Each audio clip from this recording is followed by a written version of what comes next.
Hello, everybody, and welcome to our Saab Official Service Center update call for July.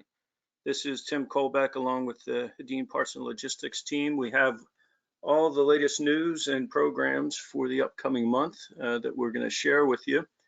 So let's get into the agenda here. But before we do, I did want to welcome, we have a couple of new service centers that have joined us over the past couple of months. And back in April, Peterson Automotive in the Chicago market joined us, so welcome to you. And then just last month, Swedish Connection of OC in Southern California joined us, so welcome aboard as well. So today we're going to go through our agenda. I'm going to give you a quick update on the business, how we did in June, and some of the new announcements we have going forward. Lisa's going to share our programs along with some marketing stuff. Jeff's Tech Corner, and then John will finish up with the original parts tips. You can ask questions at any time throughout, and if we can get to them while the presentation's going, we will. If not, there's Q&A time reserved for the end as well. So we have that going as well. You'll see the picture of the Independence convertible here in honor of the 4th of July. I hope everybody had a great holiday weekend, a good 4th of July, and seeing that car reminds me, we actually had this car, an Independence, a diesel Independence, in the US in 2011, and I got the distinction of being able to drive the Independence convertible on Independence Day around Royal Oak, Michigan. So really great car, and always good to remember the classic Saabs. All right, so let's talk about June. June was another really good month for us. Our service centers exceeded their forecast pretty significantly. There was good success all around. It was our highest volume month of the year, which was good to see. And so we remain ahead of our pace that we forecasted year to date, and we're getting into kind of the prime summer selling season. So all good there. When we look at what was selling well, our tire business continues to be really, really strong. The engine category and brakes were top performing. As we've seen in the past few months, our crash business is a little slower than the rest of the business, sheet metal and body parts. And then the electric business, the DI cassette business, the black DI is doing good. The red DI used to be a pretty good wholesale. We'd have OSCs that would sell it in bulk, and we're not seeing that right now. Just want to make sure everyone knows we do have it available in stock and in quantity. Trionics, we've had another month of steady availability. We did have a little bit of a supply chain issue interruption, just a delay in receiving some, so we had some back orders briefly, but it really wasn't related to availability. It was related to getting them shipped on a timely basis. So we have all the versions of Trionics in stock, and the quality you probably have experience, because we've sold well over 500 now, and we've got really a very low failure rate, especially when you look at what it used to be on the old solution. So really good news there. The Kenwood infotainment upgrade, we released the final units last month, and they sold out quickly. We have new stock arriving and should be available mid-month. Matter of fact, the last components are in the port now. We expect them in next week, and then we'll put together the kits and make them available. And last time we released a 9.3 kit for nav and non-nav cars. This time we'll also have a 9.5 kit, which will fit the 06 through 09 9.5. So there'll be a little more applicability, and we should be able to get a more regular flow of these kits in. So we'll see how this next group sells, and then we'll be hopefully more regular with the ability to continue to share those. And then at the end of June, on June 30th, we added more clearance parts to the outlet store. So there's a new group of parts to take a look at. Hopefully you've seen the announcements and had got a chance to go in. Just want to show you again, we launched this last month, but the outlet store is available from the home page, and you can go in now and search by model and by make, and so and by year. So there's some Volvo parts in there as well. But you can narrow down the parts to what you're looking for by model, and it makes it a lot easier to find those hidden gems in the clearance sales. So be sure to check that out. And July is a big month for Saab events, and there's an event at Rhinebeck in Red Hook, New York, but also the biggest event of the year, the Owners Convention in Oak Brook, just outside of Chicago. It's our 40th anniversary, so it's 40 years of SOC. Jeff will be there, Lisa will be there, I will be there, and hopefully you will be there, and we can all say hi and talk about Saab. In August, we have a couple of other events coming. We have the 9-3 Auto annual meetup and Swedish Car Days up in Boston. So lots of Saab events going on in the summer. And then just one final update. You might have noticed Kathy is not on the call. She's on vacation. And so we've kind of split up some of her slides amongst us. And one of the things that she would have announced that I'm going to announce is we've added, just in time for, I think, what was the hottest day in record in history, we've added some jackets. So we have puffer jackets or puffy jackets. We have a Carhartt jacket, so a Saab Carhartt jacket, which is pretty cool. We have the micro fleece and also a windbreaker. So some new items available on the Saab Gear store. And these should be pretty good and popular fall items for everybody, but just want to let you know we've added those in. Whoop. See if I can get this to advance correctly. And I think each of the last 4 months I've shared a Saab in a parade, and this time we have one of our old ads that was enjoy our Independence Day parade with the full 9-3 line. This is from the Move Your Mind era of advertising. This is actually a dealer template advertisement, so you can fill in your own information at the bottom along with payments and other details. So just to recap, great month of June. We really want to thank you for your partnership and your support of both the Saab owners and the Saab brand, and looking forward to continuing it. And so now I'm going to move it over to Lisa to talk about our Saab programs. All right, thanks, Tim. And as Tim mentioned, we did add all those jackets to the Saab Gear store, so we're excited to announce in July an opportunity to win one of those new puffy jackets. All you need to do is meet your sales goals for July, which I emailed out yesterday to all the parts managers. And if you meet your sales goal, you'll be earn an entry in our contest. We'll do the drawing on Tuesday, August 1st, and you can choose if you want a ladies or a men's in the size, and we'll have it ordered and sent out to you. These jackets that Tim shared, they are 2 to 3 week time to produce and send out. So you won't have a jacket, you won't need a winter jacket in August here, but by the time you get it in September, it should probably in most areas start cooling down a little bit. So that's something fun we're doing for this month. And every month, I always talk about our oil, tires, and batteries, some great opportunities for your shops to take advantage of our program. I know many of you guys already do, especially with tires. It doesn't have to be just Saab tires for any brands that you service. They're available. Oil, same thing. With oil, I've been hearing from a lot of shops that the pricing they're seeing elsewhere is a lot higher. So if you don't already take advantage of our program. Our pricing is really great right now. We've not seen an increase in quite some time. So take advantage. If you have any questions with it, please reach out. I'd be happy to help. And for the tires this month, there is a lot of tire promotions actually. Some continued on from previous months.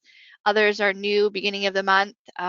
So any opportunities from up to $75 to $110 in prepaid cards when you purchase any of those tires during those periods. There's full details of as well as the redemption forms in our reference library, and the details are also on the Tire Rack Wholesale website as well.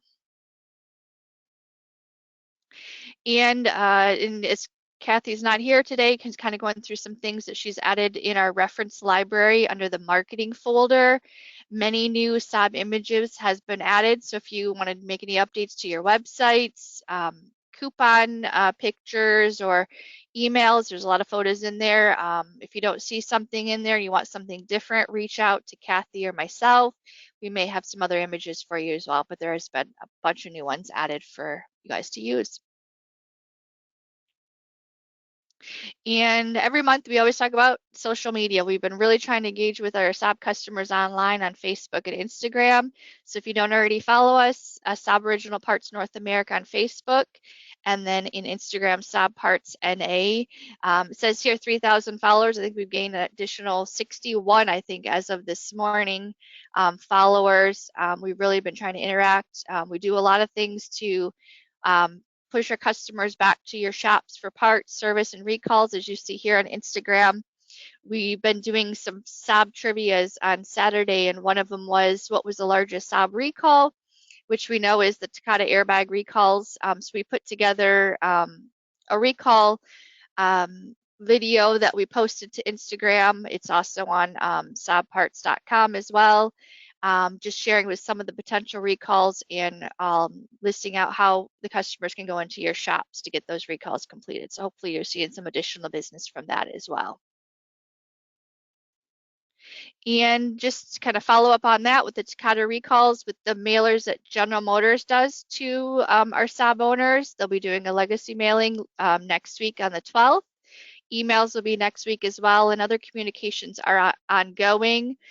New this month for a partnership with General Motors and the local DMV in the state of Nevada, there'll be a mailer that should be going out next week. So if you're in and around that area, you may potentially have customers that get those mailers. And then additionally, Stephanie, our customer assistant, she does an awesome job with helping you guys with using the list from General Motors that we get. She reaches out to customers throughout the month and drives them back into your shop to get their recalls completed. And just another update on warranty, something new that Larry Kish, our warranty manager, put together to share with you guys, to share with your warranty admins if you have a specific person that does the recall submissions. This is a document that we posted to the reference library in the recall special coverage folder. It's the last document posted. It's actually something you can print out. It's 3 pages. You can print it out.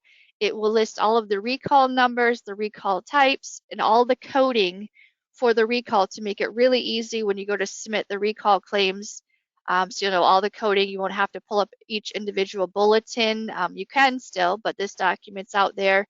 And it also flows with the coding that follows the order in our claim form. So the warranty type is first, whereas it was kind of mixed in between the location repair type in the bulletin, so make it easier for you. So if you have a warranty admin or someone else that does the coding, print this up, pass it along. It's a great tool that'll make it easier when you go to submit those recall claims. And all right, I'll turn it over to Jeff for some tech updates. Thanks, Lisa. You did a good job filling in there for Kathy and Larry. And I do want to make a note that that was not me burning the tires in her previous slide, even though they all joked it was me. And with that, welcome everyone to Jeff's Tech Corner for July. And this month we're going to talk about I don't guess exciting is the right word, but a new process that we're going to actually return to. We're going to talk about the TIS to web and the migration that we're going to have back to the old site, for lack of a better term. Next slide, please. So there are some changes coming in TIS to web, and basically as we grow, we've decided to concentrate all of our resources back into one-stop shopping. So that drove us back to the TIS to web. And if you guys have been around for a while, you noticed that a couple of years back we did release a couple of apps. They worked great for us, but there was a couple of hiccups. We didn't have all the software available through them, so it did drive a little bit of dissatisfaction. But the benefits of TIS to web are all your applications are going to be available in one site. So you'll have all your software, your downloads, your uploads, everything you'll need to be right there. So you'll have reduced cost and maintenance across all our markets, because this just basically keeps everything simple, and I could be talking to a guy in wherever, and it's all going to be the same. We're still Windows 10 compliant, and over the last year or so, all the browsers such as Chrome, Firefox, and Edge have now become compliant with all of our applications. Next slide, please. So as I spoke about earlier, a couple of years back, we did release some desktop applications called Security Access and Saab Tech 2. Now, one of these were available to get security access for adding keys, modules, that kind of stuff, and the other piece was for updating your Tech 2. But beginning this month, so anytime you want to start is fine, and now would be a great time just to get used to it again, and that way I can help anyone that has any issues. But beginning now, just start using the TistaWeb application link that's in your browsers under the tech resources, and this is what the homepage will look like. And you'll see everything that you would have had before is still there, so nothing has changed. And this is actually the same site we would have used for the last 20 some odd years. Now, what's needed to make the legacy system function? Really nothing from your side. Everything is the same as it had been before. You'll have a user with admin rights to their PC, which is no different than before. You'll be using a Windows 10 operating system, again, no difference. And the latest browsers, such as Chrome, Firefox, or Edge. And again, there's no change. The only piece that's really going to maybe cause some hiccups will be the Java piece, but that's very simple these days with the modern computers, and we can get around that very simple. There is a piece in TistaWeb that used to offer you the browser, the pop-up. If that doesn't happen though, we have answers for all of that. And as you can see here, I have the link to the actual Java version you would need. Next slide, please. So when you open TistaWeb for the first time, you're always going to see this message. We're just kind of going to go through some of the operational characteristics here real quick. And this is a legacy message. It's something that can be ignored, but first-time users always is taken aback a little bit because they see this and they think, oh, we're going to lose data. But this is simply a legacy message that's been around since the inception of this software in the 90s, to give you an idea of the age of this software. But we would just select yes and go on past this. Next slide, please. So as we mentioned before, TistaWeb will require a 32-bit Java, and it does not run on 64-bit Java. Now there's a little bit of confusion now, because if you go to look on your computer, Java 32-bit is not labeled, and that's just simply a function of Java and their naming convention. Only the 64-bit is labeled, so if you don't see anything after your machine Java that says 64-bit, then it's a 32-bit version. The current 32-bit version, as of basically today, is 8.371. Now, if you do get the pop-up below, which is, I will say it's a little bit hit or miss anymore, but first-time users should see this pop up as well. We don't have to worry about any of the browsers, just the Java piece. And now this pop-up actually searches your machine, and if it does not see a 32-bit Java, it will offer you that Java Web Start application. If it does not offer you that, then it sees it, or we don't have it, and we'll discuss that in the next slide. But it's very easy, very simple to get around, and once it's installed and running, there's no need for maintenance. It can update itself and do everything, so you don't have to worry about locking the thing down and updates. So next slide, please.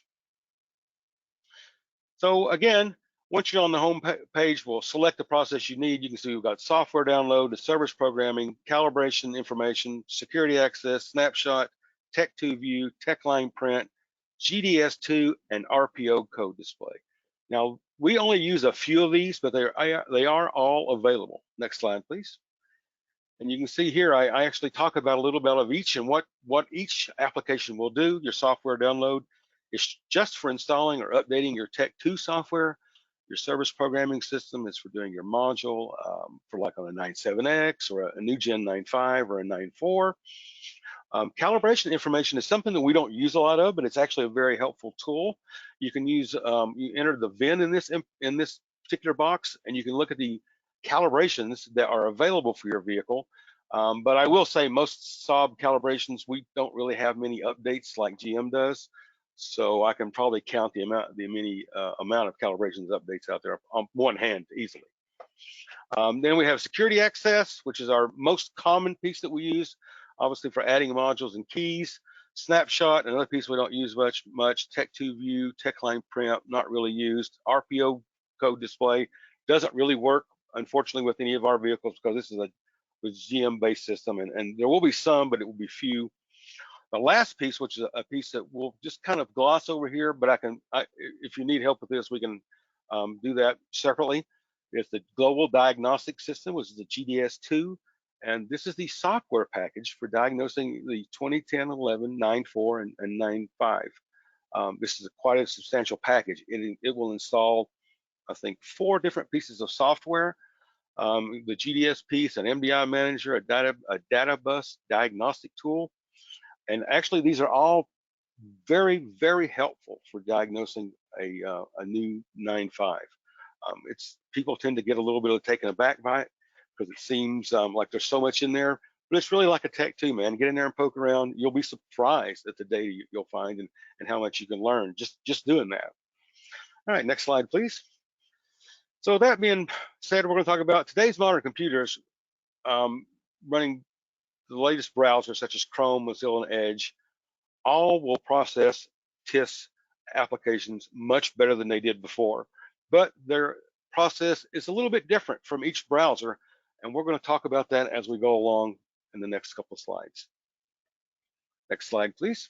So Chrome users, when you click on a security access or any of the software download functions that require Java, you'll get you'll see these pop-up windows. You'll be asked to run, and then click on the piece on the lower left. You'll see I have these labeled as 1, 2, and 3. Those should be the steps you will see. But it's very simple. You just click on the files, and you're off to the races. And this is the one for Chrome. On the next slide, we're going to talk about Firefox. Same thing. You can see it's 2 steps till you get to the box. So each browser you see handles it a little bit differently and has a little bit different pop-up and a little bit different message. And again, you'll see you just accept those and run on, and you'll be fine. And the next slide will show you a little bit. Oh, should have been one more for Edge, but that's okay. It doesn't really matter. They'll all process them a little bit differently. We can all get through them just the same. You'll see here's the Edge one, and I must have put these out of order for Tim, so that's probably my fault.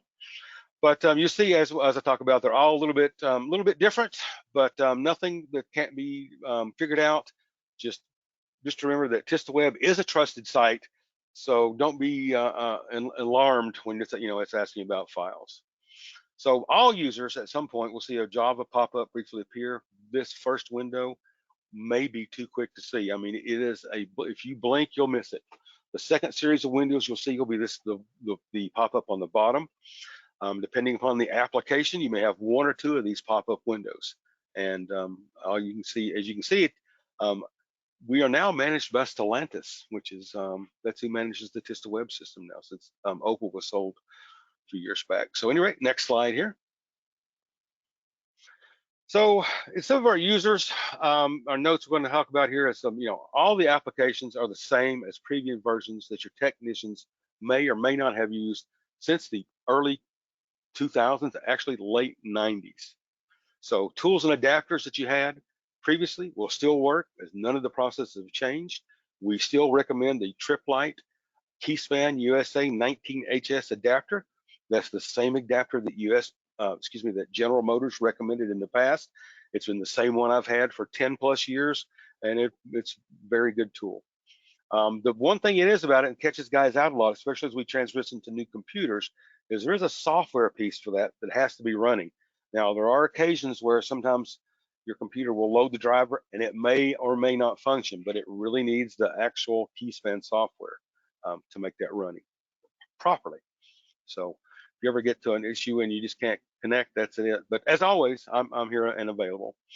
The Tech 2 and adapters can be found there at the previous site. I've listed some part numbers there. And if we have any questions, always, my numbers, and then come out and see us in Chicago. We'll be there here in a couple of weeks. Come out and see Lisa, Tim, myself, and Michelle. And we look forward to seeing you guys. And always, if you have any problems, here's tech support, tac.us at Head and Parts Logistics. If you have any problems for anything else, feel free to call Stephanie. But really, my email and phone number there, the 855-722-7262 at extension 3 is the best number to reach me at, and that's what I would encourage. And with that, we'll talk about Mr. Christensen coming up and his exciting announcements with parts. What a build-up, Ed McMahon. Thank you. I guess they should be in order. Okay, yeah. First up, the 03-07 Fender was discontinued. Sweden did get a new supplier, and it's going to supersede to a new number. They are in transit, and that's the left hand. 3202-1905. There was still stock of the right hand, but I assume when that is depleted, we'll get a new one for the left as well. And the cross stay on the cross-wheel drive car is discontinued, but Sweden is making the ball joint and bushings a spare part, and that's the parts that actually fail. The part you can reuse, the link, the solid piece of metal. These should be available shortly. They're also in transit, I believe. And we put our toe in the water with reconditioned wheels, and this is for the new 9.5, and we reduced the price by $100 this month. Awfully good looking wheel, and I believe that's even on Tim's personal car. And you probably have seen that we have a second Trionic heat shield kit. This one with the aluminum shield now comes included with every new Trionic purchase, but you can also buy them as spare parts now, or you can buy the original, less expensive one without the shield. Also works great, and those are both in stock. And we had a price reduction on these, what were really going to be 2012 leather seat covers. This one for the convertible, along with many others you'll find in the reference library, but this one had the price reduced significantly. It was in that anniversary car, Independence car that Tim talked about at the beginning of the call, and you can buy matching headrest covers. And of course, that's a photo of what it looks like in the car. It's a very interesting look. And we want to make sure you're aware that there are currently 3 different versions of the front-wheel drive 4-cylinder fuel pump for the new 9.3. There is the OE number, which last I looked, there was probably a dozen or more in stock, and that's will be the end of those when they're sold out. Then there is the Oreo brand, and we're also bringing in a new Hella brand at a really attractive price, 3204-5014, and I believe that's in stock now too. And Homer's very happy. Also, these Schrader valves have been dropped by the supplier, so we're in the aftermarket from Schrader. So our inventory manager made a purchase from Schrader, and I believe they'll be here the end of the month. They will replace the discontinued OE sensors. And our operations manager wanted me to let everybody know that FedEx did raise their rates on the signature required fee from $635 to $765, and that is per box. And the only way to get that added is you have to contact us here at the Parts Helpline, and we ask the distribution center to add or check that box on the FedEx machine. But it is now $765 per box. And every month, our inventory manager supplies them the list of what's in stock since our last meeting. You can see all important things. Glad we have them back in stock. And the next slide is a list of what is in transit and coming soon. Hopefully you'll be here by the end of the month. You can look at it in more detail when we post the slides to the reference library. And next, my monthly plea for cores. And I just want to remind everybody, as we did last month, that we added the V6 Trionics. Sweden is starting a program with the same rebuilder that does the 4 cylinders. So we really want to start this program off fast. So we need your V6 ME9 Trionics, still worth $25. And they also added driver's door locks for the 03 to 1193. They're starting that rebuild program. So send those in as well. And you can see me this month in my little July 4th tribute as Captain America. I guess that's one of his quotes. I haven't read a Captain America comic since I was a kid, but Google can tell you everything.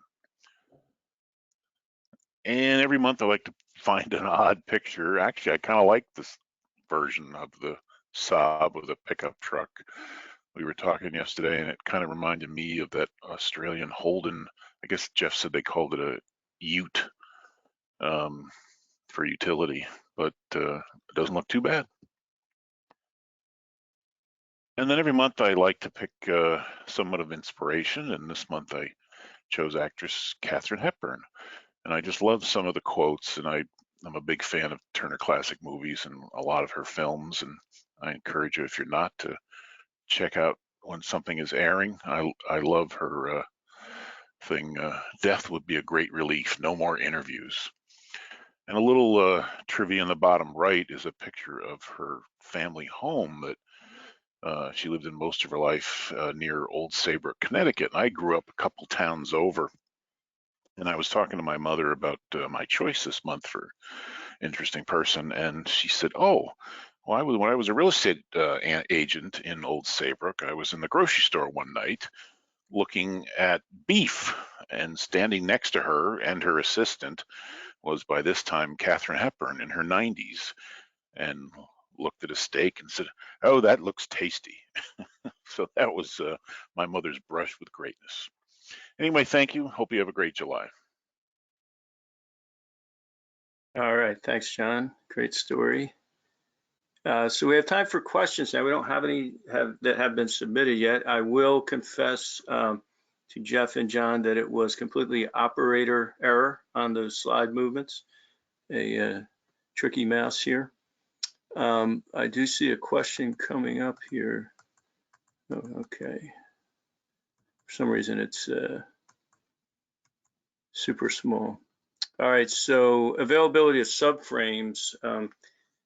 That one, there's some good news. There were a number of subframes, the front-wheel drive subframes that were loaded on a container this week that is leaving this week. That's the good news. The bad news, it's on a container that goes via sea. So it'll take a little bit to get here, but they're en route, and hopefully we'll have some behind that. Drive shafts, we do not have the ETA yet, I believe, on the drive shafts. And then the 2012, the Griffin front bumpers. John, do you know anything on availability of those? I know we just sold out this month of what we had. The drive shafts have always said in Sweden that they expected them early August, but it's the same issue with size. It has to go sea freight. So if that date in Sweden comes true, it'll get on a container, but sadly it'll be a few months after that before we see them. What was the other one? Griffin bumpers? Yeah, the 2012 front end. Yeah, they were making up some new kits. They're definitely going to get them again. We had a couple left last month, but when I put them on the slide, they were gone like within 24 hours. Again, it's a giant bumper box, so it has to go by sea freight, but Sweden did confirm they are making more kits and shipping them. Okay, thanks. That was all one question, the various different items. And I think that is it. I don't see any additional questions coming in. 1 second now. Yep. Okay. So that is it. Here's a tribute again to John, who took who photoshopped this picture, and it's kind of funny when he sent it out. I first thought he might have photoshopped the car on the side or the guy standing on the car, but the only thing photoshopped in this is the actual flag. He had a different flag he was flying, and this was the old Saab performance team that used to do some crazy acrobatic stuff with cars. So anyway, just to sum up, thank you all again for a great June, and looking forward to a really good July. We'll be talking, if not before, at the end of next month, and have a great start of your summer. Talk to you later, and bye for now.